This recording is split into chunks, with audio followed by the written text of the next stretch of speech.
Bonjour et bienvenue à toi dans cette nouvelle vidéo. C'est un plaisir de te retrouver aujourd'hui. Et aujourd'hui, on va voir les 10 règles d'or de Christopher Nolan. Donc dans cette vidéo, tu vas découvrir 3 choses brièvement. Qui je suis, qui est Christopher Nolan et enfin ces 10 règles d'or. Reste très attentif jusqu'à la fin de cette vidéo puisque j'aurai un petit cadeau à t'offrir dès la fin de cette vidéo. Alors qui je suis? Je m'appelle Ogier Dolé, j'investis mon temps à produire des écrits, des audios et des vidéos pour impacter des millions de personnes à trouver leur confiance en eux pour leurs projets personnels et professionnels. Je t'invite dès maintenant à télécharger gratuitement 7 livres impactants et inspirants à travers le lien dans la description. Christopher Nolan n'est certainement pas et plus à présenter. Après les différentes créations des films comme Batman, comme Superman, etc. Il a aujourd'hui impacté puissamment le cinéma. Alors ce qu'il faut savoir de Christopher Nolan, c'est qu'il a commencé à faire des films à l'âge de 7 ans. Il a été particulièrement influencé en 2001 par Odysseum en 1969 et Star Wars en 1977. Et dès l'âge de 11 ans, il aspire à devenir un cinéaste professionnel. C'est quand même une vocation pour Christopher Nolan en fait de faire du cinéma, d'être là-dedans parce que c'est pour lui quelque chose de vraiment important. En 1998, Nolan a réalisé son premier long métrage Following qui a personnellement financé et filmé avec des amis. Donc on voit encore une fois le trait de caractère de Christopher Nolan, cette volonté d'aspirer à un rêve et d'aller jusqu'au bout de ce rêve-là, quel que soit le prix à payer, de travailler avec des amis, de financer personnellement son projet. Il a attiré beaucoup d'attention pour son deuxième long métrage Memento. Et il a trouvé un autre succès populaire et critique avec The Dark Knight Trilogy, donc 3 films sur Batman, avec justement cette réflexion de travailler sur les éléments, la peur, le doute et puis la régénérescence d'une vie à travers Batman. Ces 10 films ont rapporté plus de 4,7 milliards de dollars dans le monde et ont remporté un total de 34 nominations aux Oscars et 10 victoires. Il est un défenseur de la préservation du film et de la disponibilité continue du stock de films. Il dirige la société de production Syncopy, que tu as pu certainement voir à travers les films Batman, et avec sa femme Emma Thomas. Et il est l'un des cinéastes les plus acclamés, les plus influents du XXIe siècle, parce que quand tu vois du Christopher Nolan, eh ben, tu t'en rends compte que vraiment il y a des choses qui sont vraiment à faire, à comprendre, à analyser. Je crois aussi qu'il a pu réaliser des films comme celui avec Leonardo DiCaprio, je me souviens plus du nom au moment où je fais cette vidéo, mais qu'importe, Christopher Nolan est vraiment quelqu'un qui est ambitieux, puissant, et on va maintenant voir ses 10 règles d'or. On va maintenant voir ces 10 règles d'or, mais juste avant cela, je t'invite à apprécier la vidéo ou à la partager dès maintenant, ceci afin de permettre à d'autres personnes de découvrir à leur tour cette vidéo. La première règle d'or de Christopher Nolan, c'est de commencer juste. Commencer quelque chose. Très souvent, on est encore et toujours dans la réflexion de quelque chose et on ne se lance pas. On réfléchit, on procrastine par notre réflexion éventuellement, mais on n'agit absolument pas. On va réfléchir beaucoup et on agit très peu. Il faut commencer. Tout voyage, toute tentative a commencé par un premier pas, par quelque chose qu'on a commencé à implémenter, à mettre en œuvre pour justement passer notre idée à la réalité. Qu'est-ce que tu peux aujourd'hui commencer que tu procrastines depuis des mois, des semaines, des années à ne pas faire? Qu'est-ce que tu peux vraiment mettre en place dans ta vie, te lancer et passe à l'action dès maintenant? Deuxième règle d'or, c'est distinguez-vous des autres. C'est d'ailleurs le titre de cette vidéo, ça ne t'a pas échappé. Distinguez-vous des autres. On va tous avoir tendance à suivre un petit peu ce qui est commun de réaliser et à un moment donné, il faut trouver son propre chemin et on appelle ça de la différenciation, se distinguer. Parce que quand on va se différencier des autres, lorsqu'on va se dire « Ok, j'ai suffisamment d'expérience maintenant pour pouvoir identifier quelles sont les règles de succès, les facteurs de succès qui sont liés à mon expérience. » Et ces facteurs de succès, eh bien, c'est cela. Et c'est donc du coup comme ça que je vais procéder toujours maintenant. Et donc c'est comme ça aussi que je vais marketer mon image, mon personal branding, parce que je me distingue à travers cette façon qui est liée à mon expérience. Donc distingue-toi des autres, cherche à créer une différence, mais une différence positive par rapport à ce que tu as rencontré et ce que tu fais. Troisième règle d'or, c'est de tout essayer. Il faut tout essayer lorsqu'on veut lancer un projet. Il faut se lancer dans toutes les possibilités qui sont envisageables, toutes les options et ne pas se prendre prisonnier de la prise de décision en question fermée.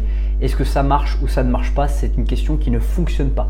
Comment faire pour que ça marche? Et on écrit les possibilités, les options et on se lance pour faire que ça marche. On se met en action, on se met en résolution et même on se repose la question quelques semaines plus tard, quelques mois plus tard, comment faire pour que ça marche afin de trouver peut-être des nouvelles idées que nous n'avions pas la première fois que nous sommes interrogés sur ce pourquoi et comment ça peut marcher. Quatrième règle d'or, c'est concentrez-vous sur le public. Qu'est-ce que les gens aiment? Qu'est-ce que les gens observent? Qu'est-ce que les gens vivent? Quels sont les comportements qui sont récurrents et comment je peux en parler par exemple quand je suis cinéaste ou comment je peux justement apporter de la valeur, contribuer à l'environnement dans lequel je me trouve. Et c'est là la clé du succès, c'est de cette règle d'or, c'est contribuer à l'environnement dans lequel je me trouve. Comment je peux contribuer aux choses, aux personnes, à l'environnement avec des actions, des mots, des conversations, des réflexions, des analyses, des mises en place de pratiques.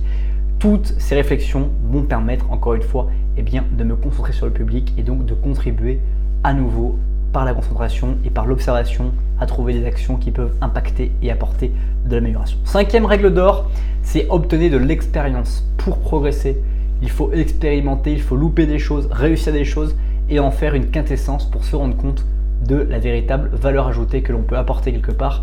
Et donc cette expérience va être utile pour après apporter encore plus de valeur de manière beaucoup plus ciblée aux différentes personnes que l'on rencontre. Donc c'est très très important encore une fois de travailler sur cette expérience et de l'obtenir encore et encore dans tous les domaines de votre vie et dans un maximum de domaines pour aussi créer des connexions entre les différents domaines qui peuvent vous servir et vous permettre encore une fois de les développer. Sixième règle d'or, c'est relever le défi. Il y a des défis qui se présentent à vous, tu as des choses que tu peux entreprendre. Pourquoi ne les relèves-tu pas? Pourquoi continues-tu à procrastiner alors que tu pourrais passer massivement à l'action, tester des choses et obtenir encore une fois de l'expérience? Relève les défis de la vie, relève les choses qui se présentent, les opportunités que tu vas rencontrer parce que c'est maintenant ou jamais. Une opportunité qu'il y a aujourd'hui dans ta vie n'est pas faite pour durer, n'est pas faite pour continuer. Si tu ne la saisis pas, tu vas te retrouver à ne pas du tout la faire valoriser. Septième règle d'or, c'est prenez soin des choses. Il y a plein d'équipements que nous utilisons dans notre quotidien, il y a plein de personnes, il faut prendre soin des petits détails, prendre soin des choses qui sont autour de nous. C'est pas forcément évident tout le temps parce qu'il y a des choses qu'on va négliger parce qu'on n'a pas la motivation quand on rentre du travail, parce qu'on n'a pas la motivation en fin de journée, mais il faut prendre soin des choses pour vraiment réussir à progresser, à avancer parce que c'est les petits détails qui font toute la différence sur votre performance. Huitième règle d'or, c'est coller à vos armes. Coller à vos armes, c'est savoir que vous êtes capable, vous avez des forces et ces forces-là, il faut que vous continuez à les exploiter, à les utiliser pour vous permettre de pousser le mur. Il ne sert à rien de vouloir pousser le mur avec votre dos si votre dos n'est pas votre force. Pareil, pour vraiment être très concret, lorsque vous faites de la natation, si vous êtes très fort en crawl, classique et que vous êtes très mauvais en dos crawlé, ça ne sert à rien de vouloir vous inscrire aux compétitions de dos crawlé parce que vous pourrez très bien performer en crawl naturellement, mis à part si vous voulez vraiment développer cette capacité en dos crawlé, mais ce n'est pas forcément souvent le cas. Misez sur vos forces, quelles sont vos forces et matérialisez-la, collez au plus près de vos armes. Neuvième règle d'or, c'est faites tout ce qui est possible. On a vu essayer tout, mais faites tout. Tout ce que vous pouvez, choisissez les batailles que vous voulez, mais investissez-vous dans ces batailles et faites tout pour réussir à gagner, essayez tout pour gagner. Les batailles que vous voulez, les défis que vous choisissez doivent être votre priorité. Que ce soit personnellement, que ce soit professionnellement, vous devez vous lancer et tu dois te lancer à fond pour justement réussir, encore une fois, à atteindre les objectifs que tu as envie d'atteindre. Enfin, dixième et dernière règle d'or, c'est être génial avec les autres autour de vous. Il y a plein de personnes qui sont autour de nous et vous pouvez être génial en contribuant à l'environnement comme on l'a vu tout à l'heure, en contribuant, en discutant, en les mettant dans les meilleures dispositions, en favorisant leur réussite, leur facteur clé de succès, les mettant dans les meilleures dispositions pour qu'ils puissent marquer les buts autant que vous, pour que justement le score à la fin du match soit vraiment magnifique et que chacun ait pu marquer, chacun ait pu s'exprimer par rapport justement à l'ensemble de ses capacités qu'il avait avant de commencer le match. C'est déjà la fin de cette vidéo, merci beaucoup pour le temps que tu as consacré à cette nouvelle vidéo. Si ce n'est pas encore fait, je t'invite à nouveau à t'abonner à la chaîne YouTube et à recevoir gratuitement, je te le promettais en début de cette vidéo, 7 livres impactants et inspirants. Tu trouveras dans la description de cette vidéo un lien pour justement trouver et télécharger ces livres gratuitement. Passe une très bonne suite de journée et je te dis à bientôt pour une prochaine vidéo. Bye bye.